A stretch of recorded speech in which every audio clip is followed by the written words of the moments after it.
Hare Krishna devotees, welcome to Shloka a day. Today's Shloka is Shloka number 69 of chapter 18. Nacha tasman manusheshu Nacha tasman manusheshu kaschin me priyakrittamaha kaschin me priyakrittamaha bhavita nacha me tasmat bhavita nacha me tasmat anyah priyataro bhuvi. anyah priyataro bhuvi. Word for word meaning, translation and purport by His Divine Grace Srila A.C. Bhaktivedanta Swami Prabhupada Srila Prabhupada Ki Jai. Cha- Na, Na, never, never, cha, cha, and and tasmat, tasmat, than him, than him, manusheshu, manusheshu, among men, among men, kaschit, kaschit, anyone, anyone, may, may, to me, to me, priyakrit tamaha, priyakrittamaha, more dear, more dear, bhavita, bhavita, will become, will become, na, na, nor, nor, cha, cha, and and may, may, to me, to me, tasmat, tasmat, than him, than him, anyaha, anyaha, another, another, priyataraha, priyataraha, dearer, dearer, bhuvi, bhuvi, in this world. in this world. Translation: there is no servant in this world There is no servant in this world more dear to me more dear to me than he, than he, nor will there ever be one nor will there ever be one more dear. more dear. So in the previous shloka, the Lord had talked about preaching this knowledge to his devotees. And if we do that, that we will definitely go back to him. We will get pure love for Krishna. Prabhupada does not write a purport for this particular shloka, but essentially the Lord is saying that those who preach are very dear to him. Amongst all the gifts we can give to others, the gift of spiritual knowledge is one of the highest because it has the capacity to transform the recipient eternally. King Janaka had asked his guru, "The transcendental knowledge you have bestowed upon me is so precious that I feel deeply indebted to you. What can I give you in return?" Guru Ashtakavakra replied, "There is nothing you can give that will relinquish you from your debt. The knowledge I gave you was divine, and all that you possess is material. Worldly objects can never be a price for divine knowledge." So beautifully put. When you receive the greatest gift, which is the gift of performing devotional service to the Lord, with material things, what are you going to do? How are you going to pay your debt back for something spiritual? So that is why Ashtavakra is saying the knowledge I gave you was divine and all that you possess is material. Worldly objects can never be a price for divine knowledge. But you can do one thing. If you ever find someone who's thirsty for this knowledge, share it with him. So it is like passing on the benefit. It is our responsibility that when we have received this divine knowledge and we are benefiting from it, we should immediately share it with someone else. Sri Krishna states here that he considers the sharing of the knowledge of the Bhagavad Gita as the highest loving service one can render to God. Why? Because you are connecting one more lost soul back with the Supreme Lord. So you are doing this service on behalf of and for Krishna. Therefore, Krishna has a special place in his heart for you. That is why he is saying that preachers are very, very dear to him because they're bringing more and more souls back to him. So Krishna is reclaiming lost souls through preachers, through great acharyas. However, those who lecture on the Bhagavad Gita should not feel that they're doing something very great. The proper attitude of the teacher is to see oneself as an instrument in the hands of God and to accord all credit to the grace of the Lord. Yesterday I was reading Srimad Bhagavatam. There is one beautiful purport that Prabhupada has written.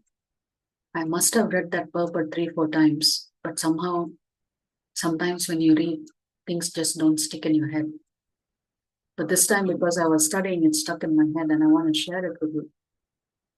When Arjuna comes back from Dwaraka and he relays to Yudhishthira that Krishna is no more and all the Yadus have been destroyed, he's very morose. And he says, I am recognizing that everything that I did was because of the grace and power of Krishna, because he was not even able to protect Krishna's wives. Such a powerful warrior. He was so easily defeated by some ordinary clan of people. In that purport, Prabhupada writes something very brilliant. He says, when there is an emergency in a country, the prime minister or the president can invoke emergency powers. And when they invoke these emergency powers, they take on additional powers for themselves and for their government for a temporary period of time. Similarly, Krishna, as a Supreme Lord, invoked emergency powers, and therefore he gave Arjuna all the strength that he needed, all the power that he needed to be a great warrior. And when those powers were no longer necessary, when everything had been straightened out in the kingdom, then the government will withdraw its emergency powers and go back to the normal way of functioning. Therefore, Krishna simply withdraws his emergency powers because it was no longer necessary for Arjuna to have such power. The work had been done. So in that purport, Prabhupada writes, all of us should recognize that if there is anything good that we're doing at all, it is because Krishna has empowered you. That is why here it's written that the proper attitude of the teacher is to see oneself as an instrument in the hands of God and to accord all credit to the grace of the Lord. Nothing special about you. Simply Krishna is utilizing you. And we should be very grateful that we have an opportunity to serve our Guru, our mission, our Acharya, and therefore Krishna. So that was such a beautiful purport, and it made sense to me that Arjuna was lamenting, I thought I was a great warrior. But now I am realizing that all of that came to me from Krishna. So if Krishna wants, he can empower you. And when it's not necessary anymore, Krishna can take away that empowerment. So in the next verse, Krishna expresses how dear are the devotees who share his messages to others. Sometimes we also promise to someone that I love you so much, I can do anything for you. Then when the person asks something, we say, no, I cannot do that. Maybe in the future I can do. So Krishna is saying, don't think my statement as sentimental. Even in the future also, there will not be anyone who is more dear to me than such a devotee. All the services for Krishna are important. Preachers also need a lot of services from the team. Preaching is in a broad sense, is inspiring other souls to come to Krishna. It may be by action, it is also by words. So remember, preaching also happens when you conduct yourself in an exemplary manner, then others are inspired to follow you. So preaching is not only speaking the Bhagavad Gita and giving some formal class. So the way you conduct yourself is also speaking very loudly of what it means to be a devotee. So here Chaitanya Charan Prabhu says, focus not on the reach for your outreach. Focus on how much you reach Krishna through your outreach, which in the sense, a preacher must remember Numbers, yes, matter. But our journey, of course, the more purified we are able to reach a larger audience. So we should not be dissatisfied if very few people are there when you're starting your preaching journey. So therefore, Chaitanya Charan Prabhu is saying the reach is not what is important. The reach is actually how well you are able to connect somebody to Krishna and how well you are able to connect yourself to Krishna. So through preaching, your own personal relationship with Krishna is also strengthened. And that is such a huge benefit for you that through preaching, your own love for Krishna grows. Your own understanding of the Supreme Lord grows. Your appreciation for who Krishna is grows. The Bhagavad Gita proclaims that those who share its message of love get pure devotion to Krishna. The next verse further declares that such preachers become very dear to him. Significantly, neither of these verses talks about the reach of the outreach. So Krishna has never said, if you reach a 1 million target, you are very dear to me. He has not given that mandate. How many people get influenced or transformed is not important. Instead, both of these verses focus on how we will become transformed by doing the service of outreach. It's very important for us to remember this. So preaching comes in so many different shapes, sizes, and forms. One of the aspects of preaching is actually teaching and taking classes. But doing seva in the temple is preaching. Helping devotees is preaching. Encouraging others to attend class is preaching. So when you do more of whatever activity that you want to stay focused on as a way of serving Krishna, please understand that your own transformation and love for the Lord is deepening. By talking about Krishna's love with the world, we gain greater realization of the depth and sweetness of that love and thereby become more enriched with it.